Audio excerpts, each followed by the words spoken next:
Hey, Gary's Gulch, welcome back. Well, as promised, this week's episode is the conversation that I had with my dear friend, business coach, and spiritual coach, Tammi Brannan. I've been working with Tammi for probably 7 years, and we go over in this a little bit about the journey. This journey is about understanding what my purpose is, why I'm here, and what inspires me to keep going and keep growing and adding value to the world. And that requires that I understand clearly who my audience is, who are my people, who am I talking to when I pick up the figurative microphone or bullhorn and do this podcast, get up every day and actually do something in this world. Who am I speaking to? Who do I want to be around? Who am I trying to influence? And you all know from experience that is conservatively minded, freedom-minded people seeking to grow the agency in their own lives. Typically, that's real estate investors and business owners. It is families who want to pass on their lessons to future generations so that we understand in Ayn Rand's method that we can communicate to those who will go beyond us what is important about maintaining freedom in this world. For me, it has also been a journey in getting closer to God and understanding the spiritual side of my life and why things have happened, and understanding how I need to look to a higher power, not out through what Tammi would call the doors and windows of life. All of those worldly things and people and news broadcasts that want to tell you what the right answer is and what you should do. They want to garner your attention. And of course, when it bleeds, it reads. And so there's all this negativism out there, and it can get us distracted. It can get us stressed out. It can get us off purpose. So my intention in sharing this with you is, again, it's an introduction to Tammi. I think she does wonderful work. Really what I want you to understand is, are you my person, right? This megaphone is saying, please step forward if you're my person. And please, without big conflict between us, please kind of back away and take the good things that have happened in our lives together if you're not my person. And let me stop distracting you and stop wasting your time. I want to help those who are like-minded, who at least there's a portion of what we talk about in this episode that resonates with you. And this is a little bit longer one, so I won't go too far into the precursor or the summary of it for you. I'll just let you jump in and fast forward through it if you need to, or skip it if you're uncomfortable with a conversation about a higher power and God. I think you'll find some good parts in here. And again, you can fast forward to the parts that don't resonate, are making you uncomfortable, or that you just want to get to the end of. So again, a little bit longer than normal, so I'll just get to it. Please enjoy this conversation about purpose, about spiritual nature that my life has taken on with my good friend and coach, Tammi Brannan of The Blueprint Process. So Gary, thank you so much for contributing to our case study about what it looks like and feels like to pursue your purpose. As we know, it's an ongoing journey. You and I have been working together for, 6-7 years, something like that. Yeah. What if you were talking to a group of people who were avidly interested in what does that look like? And why are you still doing it? Haven't you found it by now? What would you say to people by way of explaining what the journey has felt like? And feel free to go wherever you need to go in your own story to share the authentic nature of what a purpose journey looks like for you. Gosh, well, thanks, Tammi. So I would say what comes to mind first when you were talking about that is, haven't you found it yet? Like, does it really take 7 years? Oh my gosh, I don't want to start this if it's going to take 7+ years and we haven't found it. I don't think you're ever finished. I think you can look at everything about being a human and growing, and every one of those, you're never finished. There is no end. I used to go, I know these are not approved nowadays or politically correct, but I used to go to the dog track with my stepfather, and after my father had long ago passed, my mother remarried, great family friend in Florida, and he would always go to the dog tracks and hanging out watching this. And I'd use horse racing, but it doesn't work because the dogs would chase this rabbit thing, this stupid little thing that ran around. It was an electronic or a mechanical thing that got pushed around this little rail, and they chased the rabbit, literally. and I remember once where the rabbit stopped working. It was mayhem. The dogs like are trying to eat the rabbit. They stop running, and then they start getting in fights, right? And like that's just it's always been a good visual image for me, that a reminder that you don't actually want to set a goal that has a destination, because if you have a destination and you get there, that's really bad news. Right? It's kind of like destination for the end of time here on the planet. Like if you like, I look forward to the afterlife. I don't look forward to it so much that I want to skip, my ability to influence those around me in today's world. So I didn't have any preconceived notions that this was a journey where I would finish and then I would, go do something else or go look for some other shaman to lead me along there, Miss Tammi. So, that's why for me, I never really, for me, this is about maintenance and making progress forward. I talk to my clients and others who want to listen about, about this thing of retirement or about the arrival syndrome. I mean, those are really scary things for the same reason as you don't want the rabbit to stop and the dogs to catch it. And so, I think of life and our accomplishments so far and the human itself just being this marble sitting on top of the hill. I mean, you're either moving forward or you're moving backwards. It's going to roll one direction. The question is, which direction do you want it to roll, right? And with a little bit of effort, going forward actually means you keep going up the hill, right? You're creating more value, more potential energy to do more things into the future, greatness for yourself and your family and loved ones, and for the world that you can leave behind. So, on that part of, I don't think there's a reaching the finish line. I don't think it's good if you do set a goal that you reach. And I don't think we're ever finished in growth. I don't think God ever set it up that way. He set it up for us to continue while we're here on this planet to add value. And when you're done, just like the trees, if you're not adding more value, you go away, right? And so, dust to dust, right? I think that's the whole point. So as far as like why go on this journey? Why invoke on this journey, and what does it do for me or for us? What's it feel like? Well, all of us who consider doing this are lost in a little bit of, some portion of life. Like they're reaching burnout. That's probably one of the most likely challenges or things that people want to overcome where their focus is when they come see you. I'm just guessing that. For me, in my financial services world, it might be more that they feel like they're not getting where they need to be on time. They're running out of time, or they can't handle the expenses or the credit card bills, or something like that, right? Or they just feel lost when they want to do real estate but they don't know how to do it. So for me, it's a little different, but I would guess that people who come see you, it certainly was true for me, that we're like, where's the end of this thing? Again, it's not really a destination, but like when is slogging through life in my current calling gonna ever pay fruit, right? You're just feeling like you can't see, like you've lost the big picture. And so when I started down this journey and I started putting in place things that you've said to me, Tammi, and exercises that we've gone through and words that I've been able to put on my computer when I'm talking to my clients, it's made all the difference in the world. For me, it has been certainly confidence boosting. Primarily, it has been freeing. I feel so much more free and motivated to go do things. And I also am so much more self-aware. I know when I'm getting tired in the evenings. I know when it's time. We were sharing a conversation where I said, my oldest son and I have come to this agreement that he loves to be chatty and talk about things in the evening. That's when he kind of thrives. I'm completely the opposite. I am 100% burned out by 6 or 7 p.m.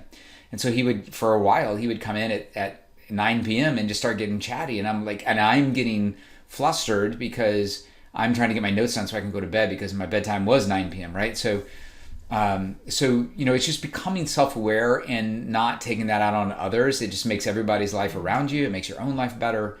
To me, that was a huge part. There's been so many though. Like you told me one time very early on, like, I'm pretty sure that your job is you said, so like you want to find out who your ideal client is, get very clear on who the people are, not just clients, but people in your lives. Like who are your people? And only surround yourself with those people, or try your best to spend as much time around them as you can. And those people who aren't, including your clients, you should get rid of them. You should fire them. And I was thinking, that was like the hardest thing for me to understand, because I was thinking, I'm kind of new to this sales thing, having spent 25 years in the Navy, and I realize everything in life is sales. Selling your spouse on where to go to dinner. And it's been tremendous. I love the sales job. But the time you said that to me, I was pretty sure in my mind that the job was to get as many people to say yes, no matter what they believed, because that was sales, right? Yeah. And my life was just churn, and it was stress. And it's not today. It absolutely is not. I know how to listen to God and follow his direction, as opposed to beating my head into the window or into the wall and then finally going, oh, that's what that was supposed to mean, days later or months later. And I know how to attract the right people and gently repel the others to work with somebody on my team or some other team if they're not a perfect fit. So that's what it feels like to me. It's very freeing. It's very calming. It's inspiring. Totally worth it. Oh, thank you. I so appreciate the freeing. Like, oh my goodness, isn't that what really we're all looking for is freedom. Yeah. So what would you say about the process of pursuing and living your purpose? How has that brought you freedom, or why has that brought you freedom in your mind? Well, first and foremost, it was me getting closer to God, me acknowledging that just saying, yes, there's a higher power is not enough. It's actually connecting and spending more time with them than you spend with somebody you interact with here, clients, colleagues, whatever, boss. And that was the first thing that freed me up, like just acknowledging that and understanding the importance of it. There's also massive time freedom. The worst thing in the world, I've never been on a rodeo horse or a bull, but I can imagine that this is what it feels like, that you have a client that was not an ideal client. You're doing a disservice to you and them by trying to hold this thing together. But the last thing that we want to do is lose. And so I've got clients that I've had for 5, 6, 10 years, and we were not a good fit when we started. And yet I was trying to hold on to them at all costs, like holding on to that bull. Bull doesn't want you on board. You actually don't want to be there. Why are you guys doing that, right? So that was probably the most freeing thing, is realizing, actually, you don't have to stand in front of them and say you're fired, and try to be insulting. That's not the point. Wish them luck, and also understand or recognize that you're doing a disservice by trying to put the square peg in the round hole. Like, let this person find their person so that they can live an inspired life, and you can stop wrestling the bull. Nice. I love the analogy of wrestling the bull, by the way. That's awesome. I don't know where those come from. Yes, you do. Good point. I do. So I know from personal experience, and I know from your experience, that letting go of the bull, getting off, self-selecting to get off the bull is alarming. It's freaky because you don't know, like you're saying, in sales, even in personal life, personal relationships, it's hard to say no or to walk away or, let that thing fall away because is there going to be another bowl? What about my pipeline? So how has your time with God, knowing your purpose, how has that helped you go through the process of letting go before you see what's coming? Well, sometimes first of all, how it has done it is by simply recognizing that I need to check in frequently with God. I've tried all kinds of things. I've tried this. I read a wonderful book once called Two Chairs that we've talked about. And, you set 2 chairs down, you sit in one, God sits in the other one, and you kind of meditate while you listen to him speak. And that has done tremendous things for a lot of people. I never took the time to do it. I did it a couple of times and I just wasn't consistent with it. And so you helped me understand that the way in which, I have my relationship with God is I check in when I'm starting to feel a little bit stressed, or when I'm like confused, or, it's just like you want to go hang with a good friend and just talk, right? And so, or listen, better than talking, listening. I think my God is a very gracious person, at least the way I have kind of experienced this. And He lets me do all the selfish things, like, when I get myself in a bind, I pray, please help me get out of this bind, right? And then, you grow a little bit and you're like, I want to pray for other people. That's better. Mm-hmm.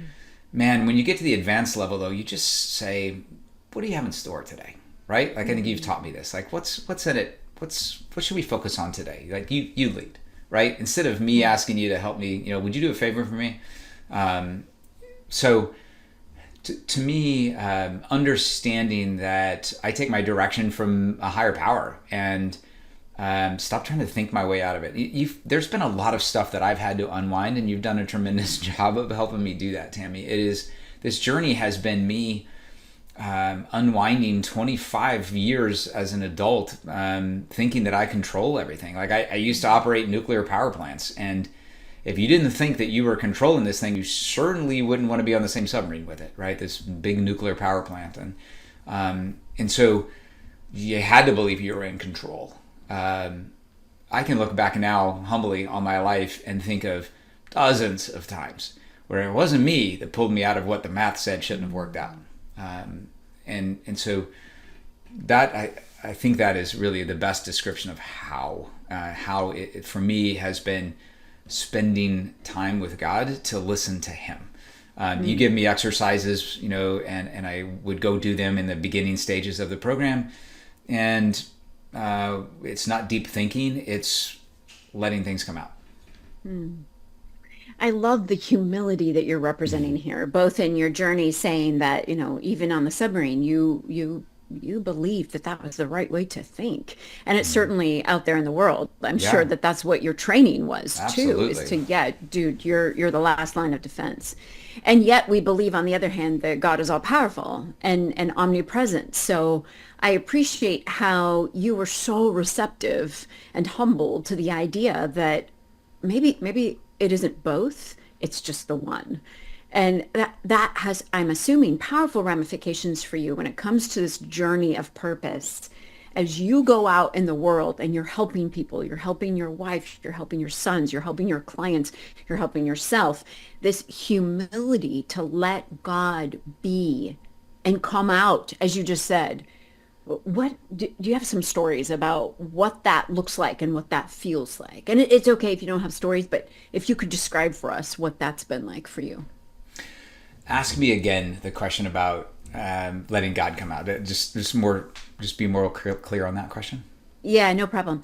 So as you have spent more time with Him and as you've given up your own sense of control, like, I'm the one that's helping my wife, I'm the one that's helping my son, recognizing, watching Him help. What is that like? Well, back to the calming thing. And it's not, I was going to say freeing, but freeing could be misunderstood to say, like, well, it's not my fault. I was just doing what God said to do, right? That's not really what it is. Like, I at least, I can only speak for me. I recognize, I understand that it's God working through me. It's still me doing this stuff. There's, this is a very confusing thing for me. It has been for years, and I'm getting my arms around it now. But I remember, the stories of, well, you shared the scripture with me recently of the gentleman who needed a sign, right? He needed a sign that God wanted him to actually go do this thing. So please, make this fleece wet and make the ground dry, and so not testing God, but like, I need a stronger sign because I'm confused. I remember the story of the guy who, his house was flooding and he sat on the roof and people came by in a boat and a helicopter or whatever, and like, we'll help you. No, God's got me. He's going to take care of me. Like, this is God, right? This is Him sending these things. And so there's this crazy, convoluted thing you have to work through or get help from God to work through, to understand. That's the best way, I guess, in your journey, is understanding that, yes, you do have to do things, but it's God working through you doing those things. And if you just shut everything off and say, I'm going to do this, and I can't tell you how many times I've done this. I remember one vividly where, and I was sharing this not too long ago with you, that I don't even remember what the challenge was, but I was so ticked. I can remember being mad. I remember being that it was a little petty. Like it wasn't a big deal. It wasn't another person, but it was just something I had to overcome. Some amount of money I had to make. Maybe it was like not losing a case or something like that. But it was not a big deal in my life. And it was such a small deal. I don't even remember what it was. But I do remember that I was not going to lose this one. Not Gary Pinkerton, submarine commander, or all this, guy who never loses. Me, not me and God, but me, I'm going to win this one. And I can remember it going on for 2 or 3 days. And the third day, I can remember laying on my bed going, okay, I am exhausted. I give up. It's all yours. I quit. I am not going to worry about this anymore. And the next day, whatever the problem was solved. It was done. I didn't do anything. And it was finally...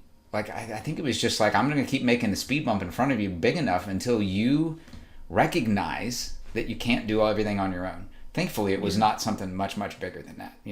Keeping the business alive, keeping the family together, keeping my marriage together. And thankfully, I have gone to God for those things because those things failing would have been a big deal. This was just a reminder that we can't do this alone, but we do have to act and have Him, coming through us in those actions. How do we know if it's Him coming through us or it's us just being pig-headed with what we had learned in a book? Well, that's where it gets a little crazy, but checking in more often, it has been my solution, my remedy for making sure that I'm on the right path. And of late, I've gotten so many indications it's almost easy. Like, I don't know if it's supposed to get easier, but I'm getting so many markers. I'm like, I'm good. I don't need all these other markers, but they just keep coming. And they're not really like, this is hard to explain. Not necessarily like you're still on the right path, keep going. They're not that clear, right? But it is that I'm here with you. I've got you. We're doing this together. That's really the messages I've been getting. I shared with you some numbers that like revenue numbers, and there are times when I'm building real estate and doing all this stuff where cash can get really tight, and I'm like, a little bit stressed, even though I know with God all things are possible. But I would say, gosh, it would be really helpful if the number was X. And 2 or 3 times recently, I'd say in the last couple of months, when I would go check once a week when it gets posted, it's exactly that number. I mean, to the dollar. And now it happened again this week, and I can remember thinking it's not a big deal. Like I don't keep needing these. I was walking out to the garage with my wife. She was finishing a little story, so we're walking out together. She's going to work yesterday, and I opened the door for her because her hands are full, and get the garage door and she's getting in the car. And as I'm walking back in, I'm like, gosh, maybe I should have stayed out there just in case something happened. I was like, well, that's silly. What would have happened? It's a brand new car, or a fairly new car. I'm like, well, low tire pressure light comes on. Like, I personally wouldn't care, but I know that my wife does, and it kind of freaks her out. And I'm like, okay, whatever. And I come in to like get a cup of coffee, and she comes in and she's like, the low tire pressure light is on. And I'm like, all right. And so the thing I thought was, okay, God, I'm okay. I don't, like, I know you're with me, right? So it's just stories like that. That's what it feels like. Oh my gosh, I love how you're describing it as easy. And you wondered, is it, not sure if it's supposed to get easy, but yeah, Jesus even said that, like, come unto me, which is what you're doing, and I will make your burden light, because my burden is light. My yoke is easy. Yeah. It's supposed to be easy. And why? Because we're not doing it. It seems like that's not possible based on us lowering our shoulders and just running into the brick walls all the time. Exactly. Like, how could you possibly have known to the dollar or to the specific need that your wife had? And yet with God, as you mentioned earlier, all things are possible. So because you're spending, this is what I think is so powerful about your story, because you're spending time with God, you're learning about the impossible. Yeah. Your mind is opening to what's possible. He's, like you say, he's right there with you, and he's teaching you. He's opening your eyes to what's possible. So as you're going through the day-to-day of the human existence, you're no longer resting on human laws. human expectation. You're now consciously aware of spiritual laws, what he's capable of, not you yourself by yourself. And so, yeah, of course things will get easy. And Jesus himself said, yeah, I'm not doing this. These Mhm. miracles that you're attributing to me, why do you call me good? I'm not the one who's good. And that's what you're saying. And I so appreciate the humility that you're gaining through this process. I mean, you're how many years nuclear submarine commander? You've got two beautiful boys, a lovely wife, a beautiful home. You've got this incredible business that you've built upon retiring from the Navy. And you could so easily think you're all that in a bag of chips. And instead, you're willing to kind of give over, I let that think, go and give over. Yeah, well, go thank ahead. you. I think that I would say that is one of my proudest accomplishments is, getting that far down that journey. It's why it's so important to me. I would also acknowledge that it's not easy for people who have based their life on the technical sciences to get to that point. I don't know the quote, but there's a famous scientist who, I think it was around the observed proton experiment or whatever the thing's called, where, you know, if there's no one in the room observing and there's no camera, it does one thing. And then when anything is observing, even if it's not human, it changes the results. And so the quote has something to do with, a good scientist understands the math and the science and can explain what happens in the physical world, kind of the Newtonian physics world. But a brilliant scientist has been able to go beyond the natural and recognize that there's a supernatural, right? That math won't ever get to the point of explaining all that. And I didn't mean to. I'm not trying to imply that I'm a brilliant scientist, nowhere near that. But being able to go beyond that when you have based yourself in the physical world, like it defines everything in your world, it's not easy. But today I can say that, I don't have any problem believing that if, the world stopped spinning for some reason, we wouldn't all fly out into space. There's a higher power that would figure all that out and help us figure it out. Yeah. No, I appreciate 100% the nod to the science mind.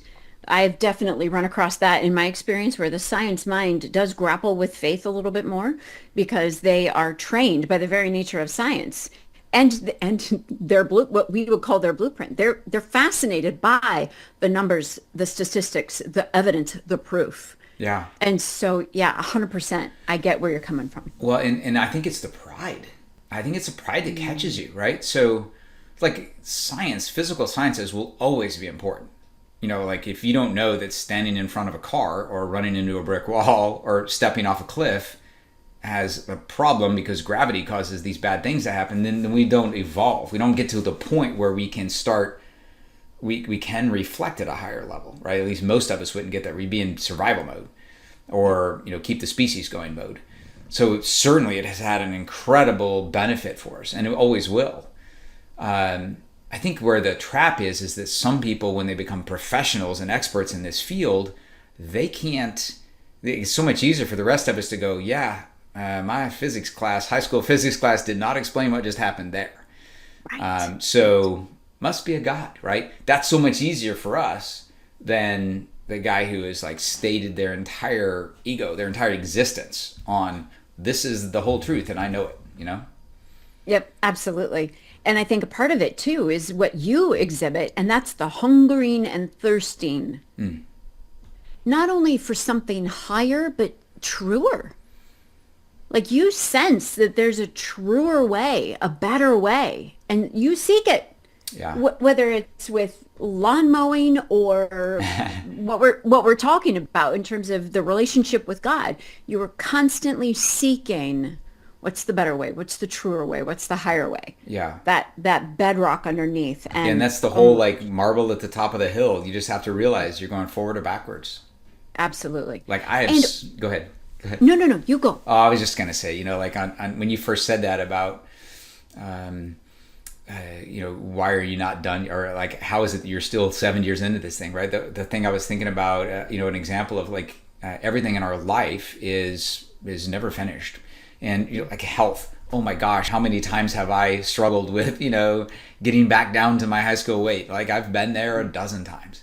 But I always try to get back there again because the continued, I shouldn't say struggle, because you would tell me that we're perfect beings, representations of God. Yet I think he wants us to keep putting out effort, keep learning, keep doing this stuff we're doing. Yeah. Yeah. Absolutely. Yeah, we're perfect, but we need to wake up to that perfection. Yeah. So yeah. Because if we did, we wouldn't be eating the things that cause me to get off track. Not necessarily. That's an Okay. interesting point. We should talk about that. All right. But yeah, the curiosity of that, again, that's something higher, that's something truer. I just love that so much because, as we know, your reticular activating system feeds off of whatever you're expecting, whatever you're putting in there. So if you're seeking knowledge out the doors and windows of what's going on in my life right now, then those circumstances will just keep repeating. But because you started this journey seeking, and I know this, working with me was not the beginning of your journey, I understand that. But you've been seeking this concept of purpose, destiny, calling. Why am I here? And because you're seeking it, you're constantly putting new information in that reticular activating system. And so it goes and finds you someone like me, a process like what we've been through, new opportunities, new relationships, projects that fit you and your purpose better. Yes, it provides a venue to think about things like this, which is really important, and it had a positive impact and continues to have that positive impact. That's why I keep doing it. That's a good point. It's almost like something's in your calendar, and I know you're doing this with your time with God. You're protecting it. You're separating it. It has sanctity to you. And so consequently, you're able to progress in these areas because you're prioritizing it. You're protecting that time, setting it aside. Yes. Yeah, exactly. Yeah, that's cool. All right, dude. Is there anything else you would like to share with the peeps about what it's been like for you on this journey, including anything that might be painful? I don't know anything painful on this specific journey. I mean, there's a monetary component to this, and all of us are in a different place. It has paled in comparison to the freedom, the ability to keep doing what I want to do. I want to help people out there achieve agency, achieve a closer relationship with God, and to live an inspired life so that they can convince others to do the same thing. We started as a free country with a concept that if you let people have the freedom to make things and provide service, they will do more of it because they're inspired to do it. And so the only way to keep that going is to be a shining light that's a good direction, and how you can keep doing that. And time freedom means is you have time to spend with God, and you don't blame the outside world as much for your failures and successes because you have time to reflect on these things, right? So it all comes from creating a life that supports that. So for me, I've made multiple orders of magnitude more than I've ever spent on this adventure. I would say that you're definitely never done, and so you're continuing to, your blueprint continues to evolve because you're not the same person you were before. And so you start down this path and, okay, this is what my vision is, this is what my mission is, here are my buzzwords, and then we're talking a year or two later and it's not landing anymore because of what we've learned and because we're in a completely new place from where we were before. So I think a continued relationship is really, really important to do that. And as long as the path of growth, was it Carol Dweck wrote a book, I think it was called the Growth Mindset, I think, something like that. But she talked about a fixed mindset and a growth mindset. And she made the case that I I completely agree with and have experienced in my own life that when you're in a mindset, a growth mindset, you're looking for what's possible. How do I do this better? What would life look like if I had more time, more money, more friends, more time with family, whatever it is, more time with God? When you're thinking about that, you're in an open, what is on the playing field and what can I use mindset. So it's abundance, right? And when you're in a fixed mindset, I'm on a fixed income. I have a fixed amount of time. I have a fixed number of friends and I have fixed days on the planet. Then that is the box that you've put yourself in, and you just get to play inside that box, and it's never going to expand and be better and have things that you hadn't thought of before. So obviously God's world is not fixed. It's abundant beyond what we can imagine. And recognizing that and employing that in your own life is really, really powerful.